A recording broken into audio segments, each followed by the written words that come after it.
This episode is not sponsored, but we encourage you to help support the small businesses, charities, and organisations that we mention.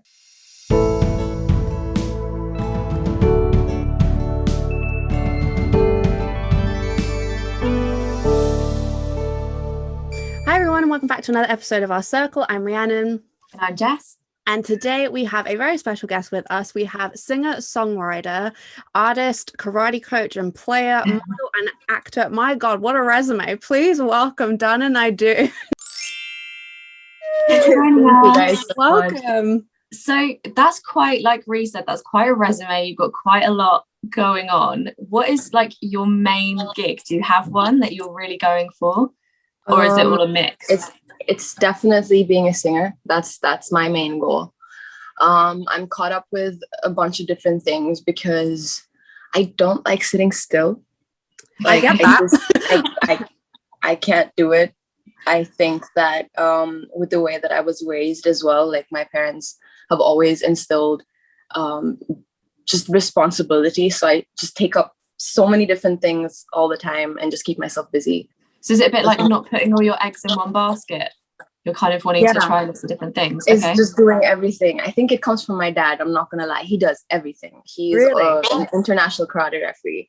He is a director / producer. That's where the actor side comes from because he's pushing me into the movie industry in South India. So it's like he does everything. He met my mom being a DJ in Dubai. Wow. And a night manager in Ramada Hotel here in Dera, which is now broken down, but there's just a lot. So I think me being crazy with what I do just comes from him in general. That's amazing though. Like that, it makes a lot. I wondered where the karate came from, but then all of the other things to know that they also come from your dad as well. That makes sense, I guess, that you're sort of like that. So you say that you're a singer. How long have you been a singer for?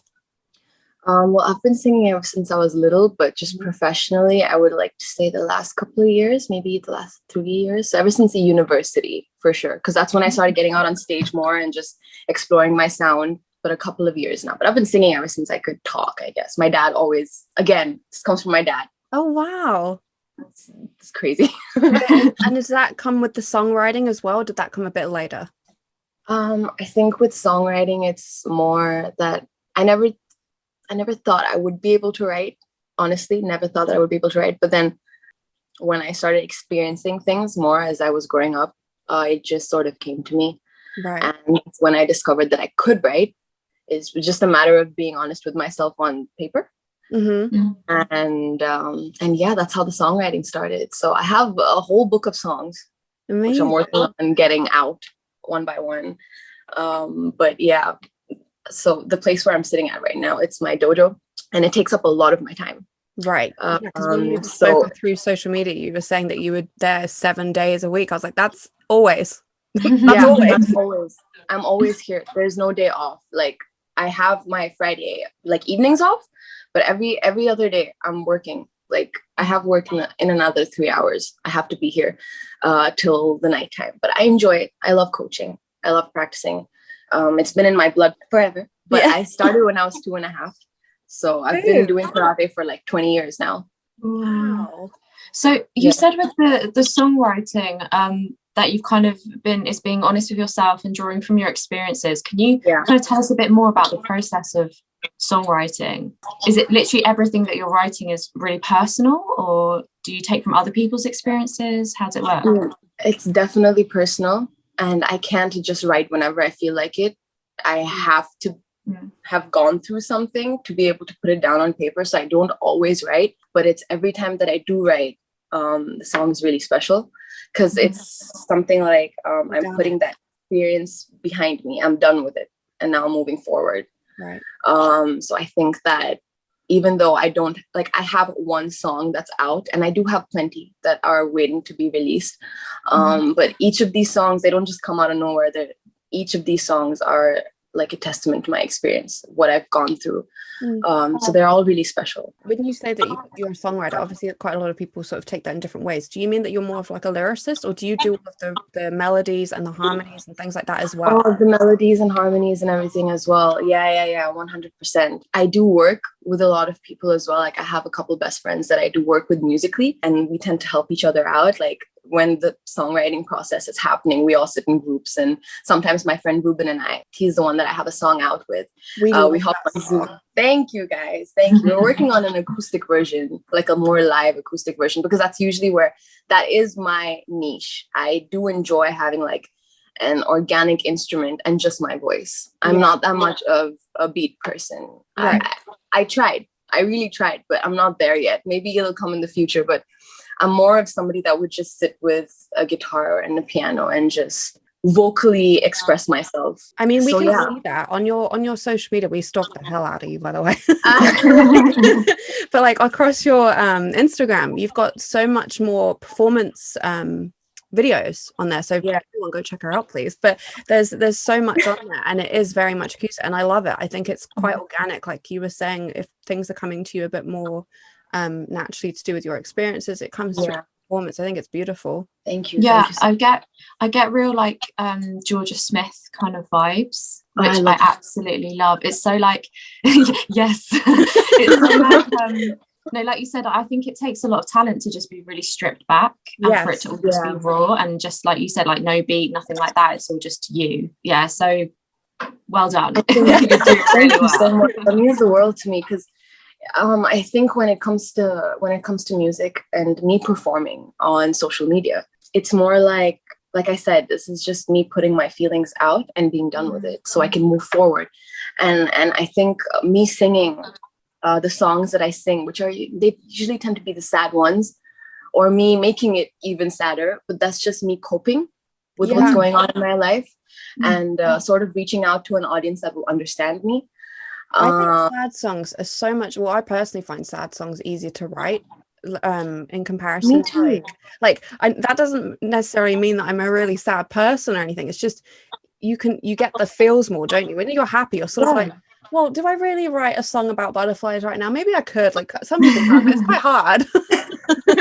Yeah, no, I get you completely. It's just, it's so much easier to connect with an audience as well, because everybody's gone through some sort of pain in their life. Mm-hmm. It's a way easier way to connect with somebody through pain. Yeah, through trauma. That's definitely one of the things I like about my music. I don't sing for everybody. I sing for myself. That's one of the biggest things for me. I was going to ask, like, do you feel any pressure? Like you say that you can only write when you've experienced something and it comes to you.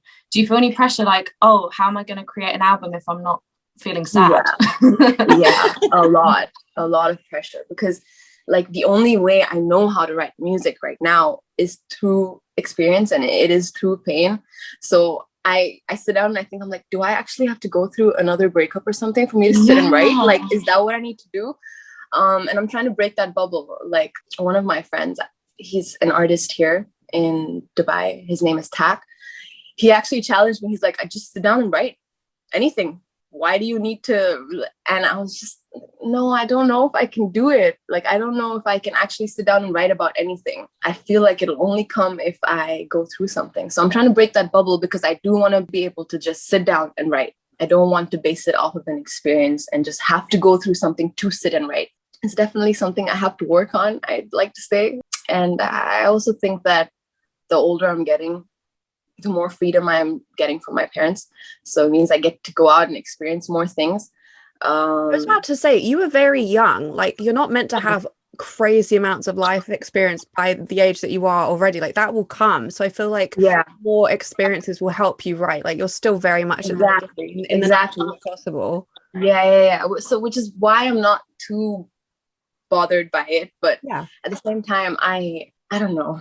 Is that quite hard for you then, if you're like 22 living at home and you're wanting to like have experiences and you're wanting to, gain some inspiration here and there, and you're sort of, with your parents and stuff, which we can both relate to that feeling. Yeah. Is that quite hard to feel like your development musically and as a person as well? 100%, because I know for a fact that if I have my own place and if I don't have to answer to my parents, then I will be in a much better place as an artist. Yeah, I will have reached another ceiling that I'd have to break, And I think that's the space that I'm trying to work on right now, which is why I'm working so hard in my dojo, which is why I'm working so hard to be financially independent. That's one of the biggest reasons that I take up so many things, because I am desperate for that freedom.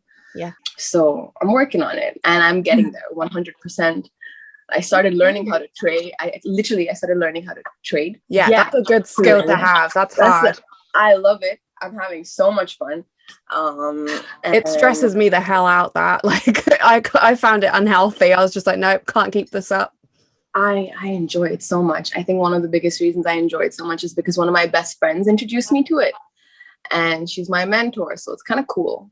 So we hang out a lot, sitting on Zoom, looking at charts. It's fun. How do you have the time? How do you have the time to do when that? do you fit that in? Like, do you sleep? I do sleep. Yeah, I definitely sleep. But when you're awake, you make the most of every single hour you have.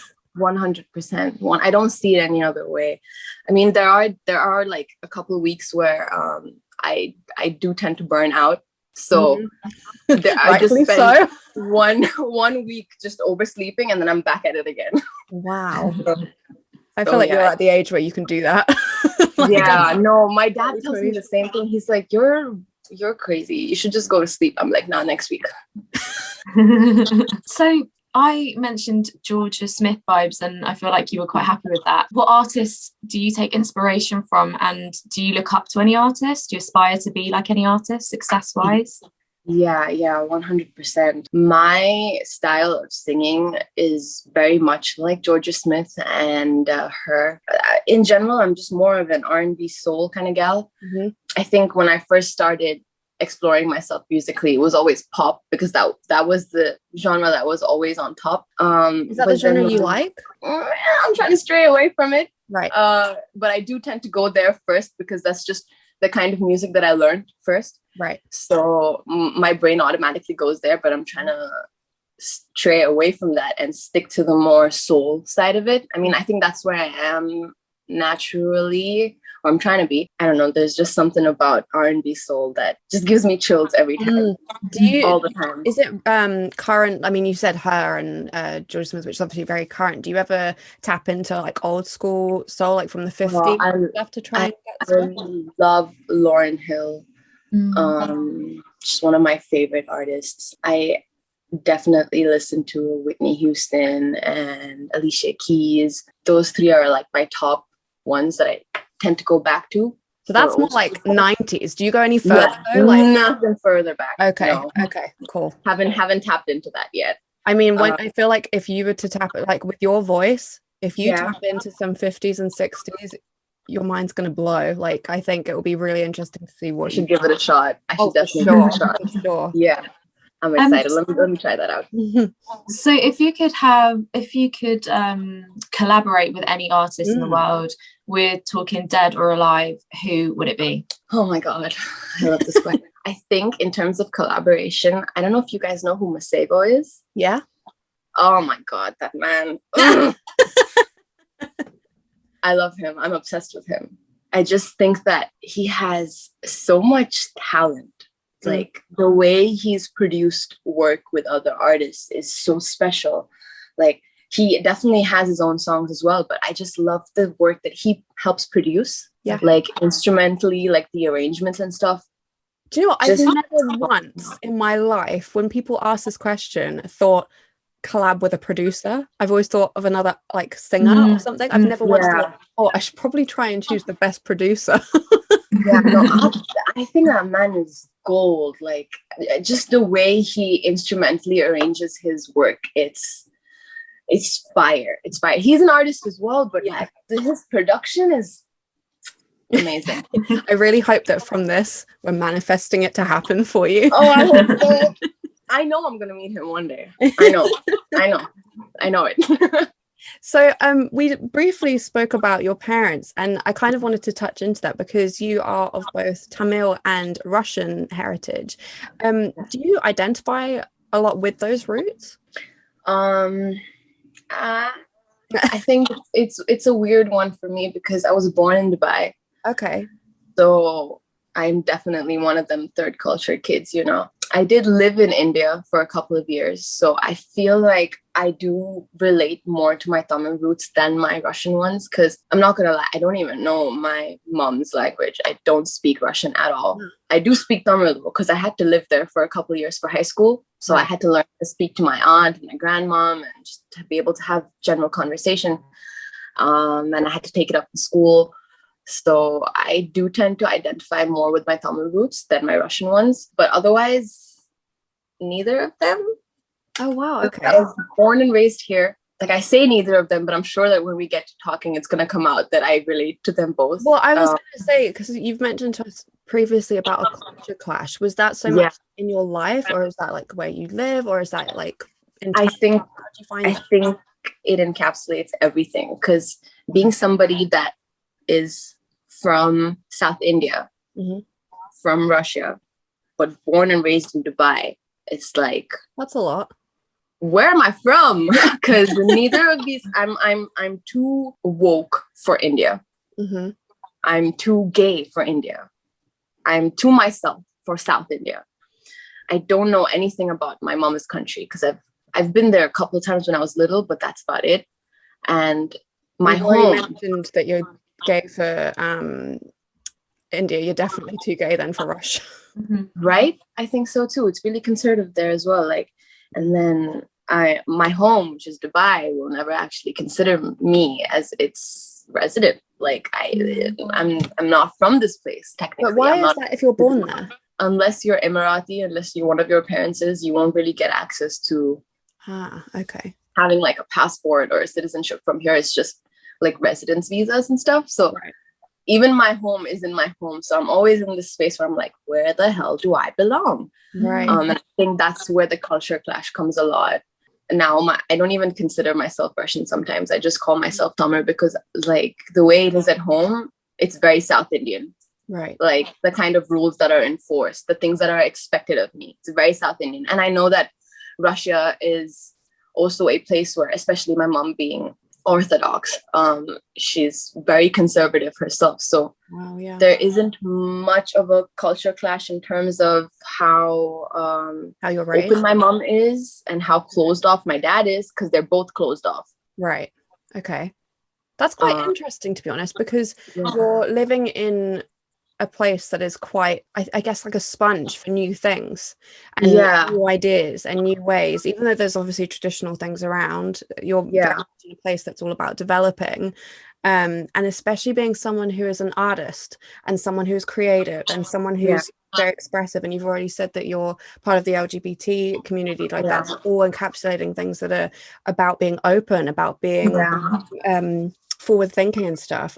And then you're saying that you're born somewhere that doesn't recognize you as a citizen. That I think personally I would find quite I don't want to say unsettling, but I would find it like I'd have a lot of questions for sure, and it would make me wonder where I do feel that I fit in, where I am home. So I wondered, where do you feel that you find is home, or do you think you're still finding that? I want to say where I am right now, like I love Dubai. It's gonna sound cheesy, but if you find the people that you relate to the most, and I do have my best friends who are my chosen family, that anywhere is home, with them, you know. So I'm fine with everywhere, but I do have this special little affinity to Dubai.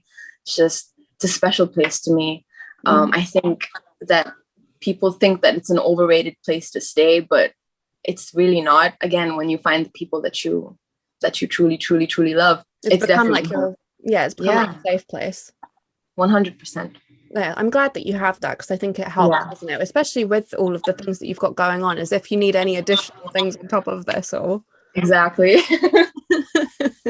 So I guess that might answer our question. Do you only perform in English when you're singing? Yes, I do only perform in English when I sing. I am definitely dabbling into my Tamil side, because this producer that I've been working with in India and my dad think that nobody in the current South Indian industry will have the kind of voice that I have for the kind of music that is sung there.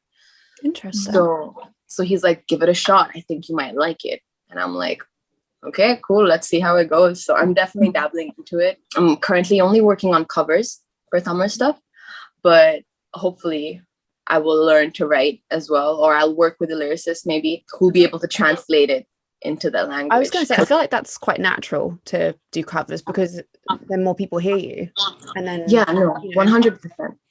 It's a good way to get into it. Exactly, covers are a perfect place to get into it. So hopefully in the future. Do you worry about translations because you might not be able to convey that same kind of emotion that you're trying to get out, and especially if you write your own songs, it's like you said, your own experience. Do you worry that might not be translated directly, that feeling? Yeah, I think in Tamil, okay, so Tamil is a really, really old language. Every single feeling that we think we have a word in English, so like the word sad has like probably 10 different Tamil words. So you need to pick the right one. Yeah, you just need to know how to pick the right one. And I think that's the beauty about having a lyricist who is really, really well versed in that. Because Tamil, like I said, is such an old language. Like every day that I sit down with my dad, he always says some new proverb or some word that he tries to translate to me. And he's like, I can't find the word in English. I don't know what the English word to translate this into is. So I'm not so much worried about translating that feeling into Tamil because I know there's always a word, but it's always difficult to translate back to English because there's no word like that in the English language. But definitely in Tamil, it won't be difficult to translate. That's interesting. But also you saying like how the views there are very different. And if you're singing about personal feelings and you're wanting to try and write, you're going to have like, are you thinking, right, I'm going to be thinking about my progressive thoughts and feelings, hope that they just get this, that I'm now even giving them the tools of giving it to them in their own language. Are they going to accept this sort of thing? Do you have those concerns? I think that with my coming generation, there are a lot of people right now who are opening up to the idea, or at least they're okay. So I know that like in my friend group, in like my high school friend group, everybody is always constantly trying to teach their parents about what's going on right now in the world. So I know that it'll get better through the years, but right now I don't know how accepting they'll be of it. Well, you might be the person who's like the trailblazer just going forward. I hope so. I really hope so. I hope so too. In Dubai, how hard is it to get into the music industry? I don't think it's that hard because I'm not gonna lie, the music industry here is quite small. I mean, there are amazing artists and it's quite a tight-knit circle over here. So it's the obvious answer for every place. Like if you know people, you're going to be able to get in. So it's all about your network. So I think connecting with the right people is really, really important everywhere. This is for anything. But yeah, especially for the music industry, if you know who to connect with, if you meet the right people, you're definitely going to be able to enter that circle. So has that been the case for you, or are you still trying to network more to find more people? I think I'm still in the process of finding myself. So it's more like I want to set my roots deeper into what I'm doing before I spread out. Right. So right now I'm still working on myself. I'm still working on my sound. I think this past 1.5 years has just been me looking for my sound or creating my own sound. And it's been a roller coaster, I'm not going to lie. But this pandemic has been a curse and a blessing for me because I am finding myself artistically, which is something that I'm really grateful for because I didn't know I'd have the time. And like it kickstarted when the lockdown was there because I didn't have my dojo to take care of. I didn't need to be here because it was closed. So I had time to sit down and really experiment with my music, which is where I started actually pushing covers on my Instagram. And that's where I started building my little community. And yeah, now I have a safe space of people who love listening to my music. And that makes me really happy. So that makes me happy for you. I love that that's what's grown from the pandemic. I love hearing about positive things that have come from this because obviously there's been very little good feelings about this time period, so it's nice to hear something like that. You mentioned earlier that you sing for yourself, not necessarily for sort of the acceptance of others, and you don't measure yourself in success that way. So when you started posting yourself online, were you nervous about it? Do you still get nervous about it, or is it just like, nope, this is me? I think when I first started posting, that was beginning of uni, where I actually posted something on Facebook, if I'm not wrong. I was really, really nervous then because when I sing, I make all these weird scrunchy faces. I completely relate to this because for my uni project, I released a whole load of music and no one had really heard me before. And my eyes were shut for the whole thing. They were shut throughout all of the performances. Like, why do my eyes keep going closed? I hear you so much because I can't just stare into a camera with a blank face and sing with that. I can't do lights and it's stuff. Expressing emotion. Yeah, exactly. And there have been a few people who have mentioned it to me. So I thought of it a little bit more when I started singing, and it kind of got to me a little bit. But then ever since I started uni, I've been on this road to learning how to love myself and all the pieces of myself completely and wholly without thinking about what other people think. That way, I wasn't really nervous anymore because I was accepting of myself. So I didn't really care what other people thought. So that's where my whole thing of, this is me, you can like it or not like it, but I'm singing this way with all my scrunchy faces and everything, and deal with it. That's it. I love that. Same.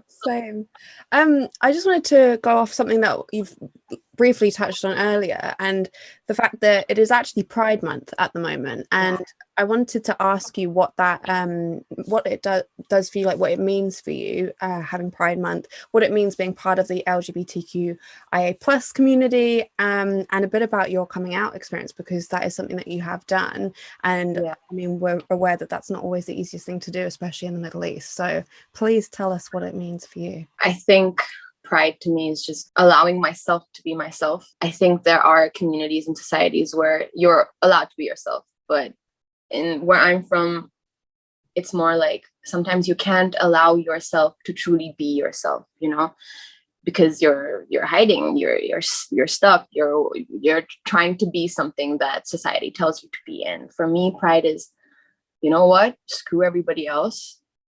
I'm going to tell myself that it's okay for me to be myself. And that's honestly where the coming out started for me. It was in 2019 where I completely came out as bisexual.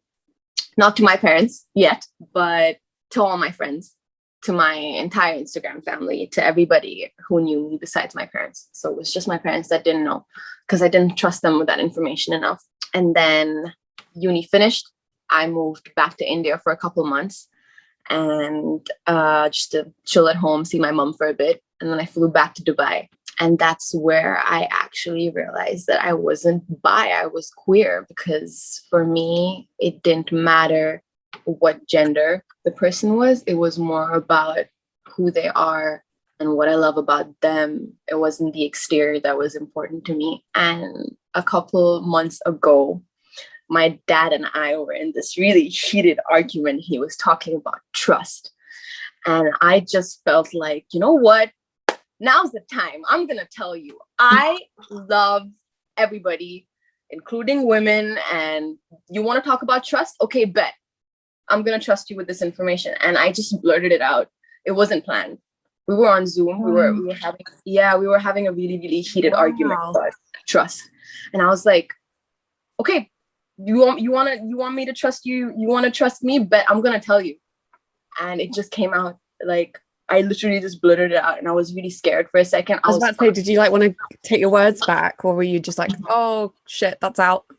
Kind of, in a way, but at the same time, it felt so weird because my mom was understanding of it. My dad thought it was a phase, and he kept pushing on me that, oh, you're so young, you're gonna grow out of it. I'm like,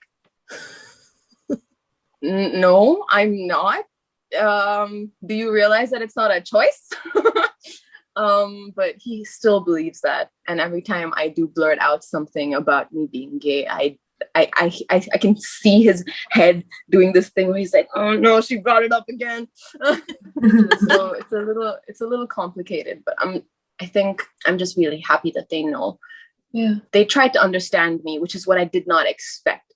I just thought that they'd be like, no, you know, you don't know what you're talking about, la la la la la. But they were trying to be understanding of it. And I think I respect that about them, because this was the first time that I felt like they actually chose to listen to what I had to say. Mm-hmm. it was always them telling me what to do and la la la la. But this time it was more like, okay, let's try to understand what she's going through and why she thinks this way. And they asked me so many weird questions. They're like, so do you feel aroused when you're around women? I'm like, that's such a weird question. Stop, my God. Because it's like, would they have asked you that if you'd said you were straight? Like, that's... They wouldn't. Yeah. They wouldn't. And I was just like, this is such a weird... And this was all happening over Zoom, okay? Because they weren't in town. I was on Zoom with them. You're like, okay, I'm just going to mute you until you've stopped. Yeah, it was really weird. And I was bawling. I was crying because I felt like I'd opened up a piece of myself to them, and I didn't know that they would react the way that they reacted. So I cried even more because I was so confused, because the way I had imagined them to react was not the way that they actually reacted. Yeah. So I was just sitting there like, I don't know how to react to this reaction myself. So do you feel closer to them now that you feel like they're trying to understand you? Yeah, 100%. I think since the year begun, my dad and I have definitely developed a better relationship than we used to have. I think that our relationship is definitely a lot better because of the way I have been opening up to them. Yes, I do believe that they don't deserve to know everything about my life because they won't understand it. And that's okay. But there are things that they can know and the things that they will understand, or the things that I know that I can explain to them and that they will learn from it. Yeah, I'm comfortable telling them. So yes, our relationship is a lot better, but they don't know everything about my life. I won't allow it. do you feel like because especially with your dad, I guess, that because you do so many things, yeah, it sort of opens up maybe some of the opportunities for you to have those moments, because it's not like you don't have, you know, like how some people, they might not have a relationship with their parents that's very strong because they literally have nothing in common, they don't have any sort of grounds and stuff, whereas you've got quite a lot, like pretty much most things that you're saying that you put out to the world are quite, you know, the things that your dad has interest in as well, and is pushing as well. So therefore, do you feel like that kind of helps your situation? Definitely, because he always, like, if I come back home from a shoot and I tell him what it's like, and he brings back his experiences, and that's where we tend to bond. Yeah. That's nice. Yeah. Or if like, I do remember when we were filming the movie, I don't really want to talk about this movie, but yeah, my dad filmed and like directed, produced and everything. It's a movie called Kyla, which is my sister's name. It was released early 2020, and it's a Tamil movie. It's a thriller, horror, a little bit of a cringe thing for us people who watch like Hollywood stuff. But in the Tamil industry, it's pretty normal to have these kind of movies. But yeah, while we were filming all of that, my dad and I definitely bonded a lot, because I do really enjoy being creative. I really, really enjoy the arts field. I think if there's any place for me, it would just be being a creative. I can't help it. I have to be here. This is where I belong. I have so much to offer. For my first time professionally acting and being confused about the whole thing, and having my dad be like, it's okay, you got this. Again, it was a horror thriller, so I had to be surprised and shocked and numb all at the same time. And that's not me. I'm bubbly. I'm happy. I'm always excited. And he wanted me to be sad and dreary. And I was just there like, this is so hard. I can't act. you cast the wrong person, Dad. Right? Exactly. But he put me in because like I'm his daughter, and you know, he wanted me to take that shot in. And he really, really, truly believes that I have a space in the Tamil acting industry. I don't think he's wrong. It's just that when we filmed Kyla, I wasn't in an exactly pleasant situation in my life. This was when I was discovering myself. I have an eating disorder, so there's that. I have body dysmorphia, so it was a very difficult place in my life when we were filming that movie. I gained and lost a lot of weight up and down, and I stress eat a lot. So that's where the eating disorder comes from. When I'm anxious, I eat because that's just how I feel comfortable. And then there goes like weeks where I undereat completely, so it's very difficult. And I think that was the portion of my life where I was I was just sad. I was very sad when we filmed that whole movie. So I wasn't in a good space mentally. I am better now, but I do know that in the future, with whatever movies that my dad and I do film together. It would be a lot better, and my performance would also be a lot better. But that one, I don't really talk about that movie a lot. I think that makes a lot of thank you, by the way, for sharing that with us. You absolutely did not have to do it, so thank you very much for sharing that with us. But I think that makes a lot of sense why you don't talk about that, because you associate it to those feelings. Like, that's like a lot of stuff for us. Like, if there's moments in our life where we've had some sort of trauma or upset or something, you know, it's hard to talk about memories around that time, or look at photos for something and be like, oh yeah, do you remember this? I'm like, yeah, I felt shit. I remember feeling. Yeah, exactly. And I think that me constantly looking back at those moments, because it's out into the world, the entire movie, 2 hours of me hating myself and not happy with the way I look, not happy with just anything. It's just plastered out into the universe, and I can't take it back. So it's just me there being unhappy, and I have to see that constantly, or be reminded of it by just people. Because I've had we had press releases and things like that, and there were people in my face asking me about it, and I was just like, oh, I don't want to talk about it, but I have to. Do you feel that because of the way that they reacted when you did come out to them, even though it was that sort of unexpected thing, did that at all make you then think, okay, and like you said, you respected the fact that they were showing willingness to learn? Has that made you feel, even though, like you said, yes, you won't share everything, it's made you more open to the idea because they are showing that willingness to learn? Or is there some sort of intrinsic, no, you will not know this about me? I definitely think that I'm gonna keep pieces of myself to myself because of, well, that was just one incident where I think they were just confused, so they didn't know how to react. So if they had more information about it, if they were well aware about it, I'm sure they would have reacted differently. Okay. But because they didn't really know what it meant, and they don't know what it means for my future, that they were just like, okay, well, how do we respond to this? And because it happened so suddenly, they didn't have a choice but to react in a way that I think would be accepting. I don't know how. I feel like if they had more time to think about it, they would go off more and just be like, no, you don't know what you're doing. It was a very sudden thing. So the way they responded was just because it was a burst of information to them. They still don't know what it means. I think that's quite interesting hearing it go that way. You often hear it the other way, don't you? Sometimes I was fully ready to run away. I was like, screw this, I'm packing a bag, I'm gonna go live in my friend's house until I can afford my own place, because she's very, very willing to take me, and I have amazing friends here. I was ready to just run. That was what I had at the back of my head. I was like, okay, if this goes south, they're not even here in town, so I'm just gonna leave. I'll just disappear. So in their minds, they're like, no, you have to have a family, settle down. My dad was like, no, at around 25 you start settling down. Okay, I'm like, what does the start settling down mean? What are you trying to say? No, relax. No. And to him it means get married and have kids, and I'm just there like, I'm probably not going to get married to a man. I'm especially definitely in not 3 years time. So your dreams or whatever you thought was going to happen is not going to happen. Because he had this whole life planned out for me, and I'm not going about it the same way that he had planned for me, because I'm his first kid. It is a lot of pressure, and he's always like, you're exactly the way that I had envisioned you, and la la la la la. And I don't know, just I think being the first kid, being brown, being a woman, and being queer, you got a lot going against someone's traditional ideas. Exactly. So it's always a fight with my father and I. Always.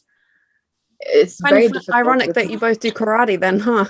Right? Exactly. I think so too. But it's okay. It's a means of us getting some of that aggression out. I was about to ask, actually, do you find that the karate is a almost therapeutic thing for you with your eating, with your own things that you are internalizing, and your relationship with your dad? Is that what you use karate for, or is it something that completely numbs all of it? Definitely numbs all of it. Okay, interesting. Yeah. Because in the dojo, he's not my father. Okay. He's a teacher. it's a very fine line between being a coach and a father at home. It's like I've attended like national championships here in the UAE. I'm like a medal holder and stuff, and this was all pushed from my dad. Oh my God, that's amazing. Like, as the medal thing, not being the push part, but like yeah, wow. I'm pretty proud of those moments, but it's all a testament to my dad's efforts. I think that I'm only still here in karate because of him. I would have stopped a long time ago if he didn't continue to push me. And I am grateful to an extent because I do know what it does for me and how strong it makes me, and what it has done for me through my years of growth, and how it has sort of shaped my body and just made me strong, because I'm definitely strong, you know. And I'm grateful for my dad for doing that. Like I said, when it comes to like being a teacher and being a father, the line is kind of like blurred at home. So it also makes things difficult there as well. Sorry, correct me if I'm wrong, but are there times where you might be saying something sensitive and you're like, I really just need you to be my dad right now, not like teacher? Yeah, 100%. So how do you see then the future sort of panning out for you? Not that there's any pressure here at all, just, you know, don't worry. Out of interest, what do you sort of see then? Do you see you following all of these different avenues, or do you see like maybe the karate side of things, like that chapter closing and you sort of breaking away from that a bit more? Like how do you see your future with all of the things that you have going on right now? I definitely want to close this karate chapter of my life. And then do you see that being the music route along with acting, or is it more acting route with a bit of music? Are you sort of... Oh, it's definitely more music than acting. Yeah, acting is just like something that I'm dabbling in, but like I said, creative field. Yes, anything in the creative field, I'm down. I enjoy acting. I love being in front of the camera. I really, really love it. It's weird, but that is my safe space. No, even though it's in front of a million people that are going to be watching, I enjoy that. That's my safe space. So I think more music, definitely more music, a lot more music. We can't wait to hear it. Yeah, I'm so excited. Do you have you got any sort of upcoming projects then that we can hear about now, or is it all sort of hush hush until you've... I do have this one song that I'm working on. It's called Lockdown. I wrote it during relatable to lockdown. And I'm working to release that. I'm really excited for this one. I think that compared to 609, this one, Lockdown, is definitely more me. It's more just organic Dana. I love collaborations. I feel like there's no music with just me out now. It's all just collaborations, you know, like the original stuff. I need people to know what I'm like without other people around me. And I'm excited for that. So, yeah. We're excited too. We're excited for you and for our ears. I'm really excited. It's going to be good. Well, we just want to ask you our question that we ask all of our guests, which is, if you were made up of a circle, what would your circle be? So what makes up your circle? I already have my circle and they're amazing. But what makes us up? Brutally honest with each other.